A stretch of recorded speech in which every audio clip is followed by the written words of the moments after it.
Welcome to my channel. This is the fourth day of our month-long beautiful journey of listening a story and learning a lesson each day. Let's start. It was around 9:30 at night.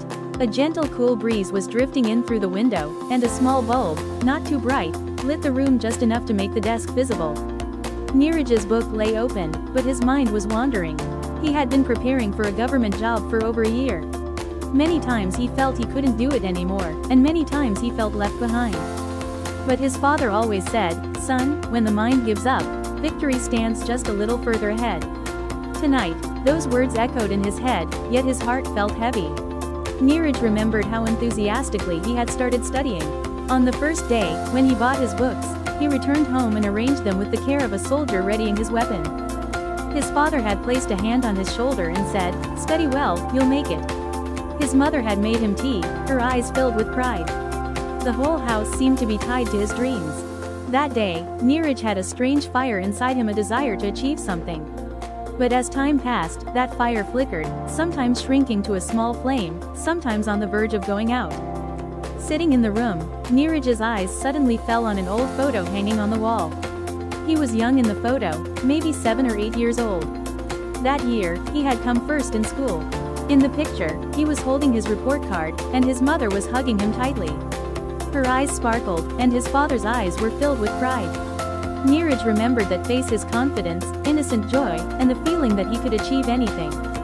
His eyes welled up. It felt as if the little Neeraj in the photo was looking at him and asking, "Where did you go? You were never one to give up." Neeraj got up and slowly walked to the photo. He touched the face of his younger self in the picture. Just then, his mother's voice came from outside the room. "Neeraj beta, have some food. You must have been studying all day." Neeraj was startled. Her voice carried the same warmth as in his childhood.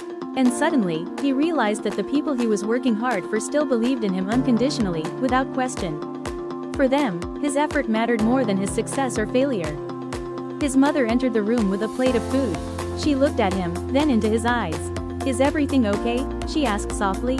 Neeraj just nodded. She picked up his book and said, "Son, this book is in your hands, but hard work and belief must be in your heart. If belief breaks, even books can't help." With that, she left, but her words lingered in the room like the air. Neeraj sat back at the desk. He opened his book not just to flip pages, but like a warrior picking up his weapon again. He kept repeating to himself, "I can do this and I must." He began to study. Within minutes, he felt no sleepiness, no fatigue, just a strange surge of energy. He started understanding every line. Answers began to click in his mind. It was as if missing pieces were falling into place. The night kept moving, but Neeraj lost track of time. When he looked at the clock, it was almost 2. Yet it felt like his study session had just begun. His heart no longer held fear, it held the desire to learn, the courage to move forward. He thought, "If I can't lift myself today, the world won't be able to lift me tomorrow." Then he took out his notebook and wrote a sentence for himself. "I won't stop until I see that same sparkle again in my parents' eyes." And that night, Neeraj's life didn't change, but his mindset did. And life always changes from there. Moral of the story: some dreams aren't read from books, they're read from within. When the heart rises, studies bear fruit. And when we don't give up on ourselves, the world can't stop us from winning. Thank you for watching.